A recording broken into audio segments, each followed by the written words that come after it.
Hello friends, welcome back to the new video. In this video guys, we are going to talk about how to remove this pin lock in our vivo phone device. Guys, you want to remove this pin lock, so as you can remove it. And guys, now let's see how to remove pin lock in our vivo phone. In this video guys, I am going to show you guys how can you remove it. So guys, now let's see how to remove pin lock. First of all guys, open your phone setting to remove your pin lock. Guys, click on your security setting like this. So guys, tap here. Guys, click on screen lock.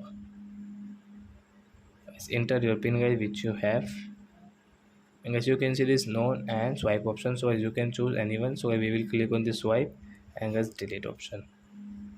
So your pin lock will remove in your vivo phone device guys. You don't have any password in your vivo phone.